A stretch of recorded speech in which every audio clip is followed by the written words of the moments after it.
Service dogs are a godsend to people with disabilities, but tonight News 5 is investigating people who abuse the system by claiming their household pet as a service dog.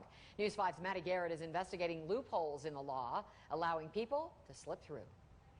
In 1983, Dale Coski was a Denver police officer. I was out of my police car and was struck by another vehicle and thrown into the trunk of my police car. Her life changed forever. Kokomo, look, get it? Spinal cord injury, lap, quadriplegic. Come on. Above knee amputation. Good girl. Dale has had 4 service dogs since then. They're a gift from God. Kokomo. A gift that does what she can't. Come here. A gift of life. There you go. In her darkest hours. Basically gave me a reason really to live, you know, in that I was responsible for the dog. Tug. All of her dogs. Drop.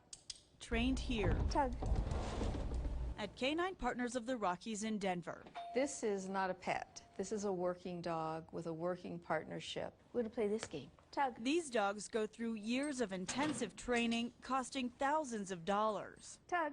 They are certified and provide true service Drop. to someone with a disability. The dog Tug. is not going to get them out of the wheelchair, Drop. but does get them out of their house and allow them to live more independently than they would without the dog. But some people are finding a way around the system. Instead of going through all of that training, you can register your dog online.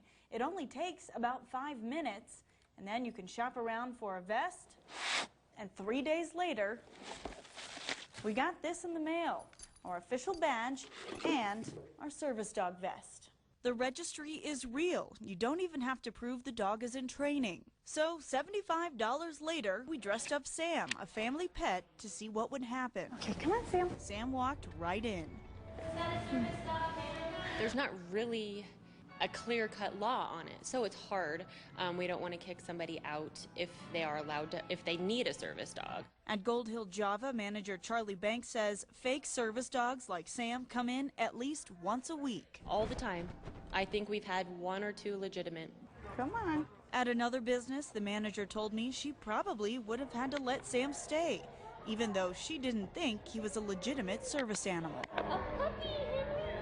The ADA clearly defines service animals as only dogs, who are guiding the blind, alerting the deaf, pulling a wheelchair, alerting and protecting a person having a seizure, reminding someone with a mental disability to take medication, or calming someone having an anxiety attack because of post-traumatic stress disorder. There are also medical service dogs that might not be as obvious. Like a medical disability is sometimes hard to identify if it's type 1 diabetes, for example. The person looks fine. But emotional support and therapy dogs are not considered service dogs by the ADA. People call us all the time, and it's because they want to fly their dog in the passenger section in the airlines.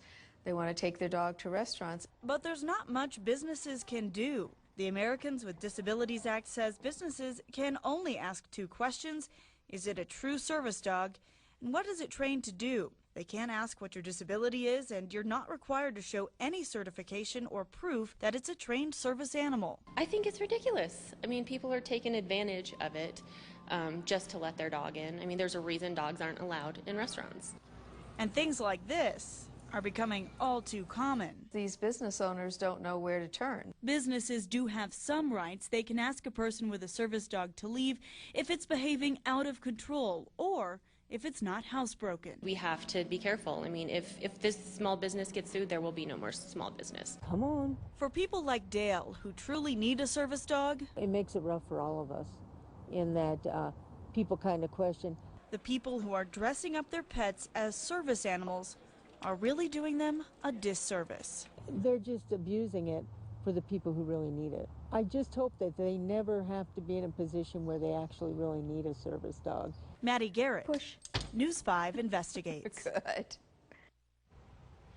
Now, to be clear, we told each business owner that our decoy service dog was not a true service animal. When questioned, Maddie acknowledged that her animal was not a service dog. Lying about having a service animal is against the law. For more on the ADA rules, go to our website, KOAA.com, and search service dog.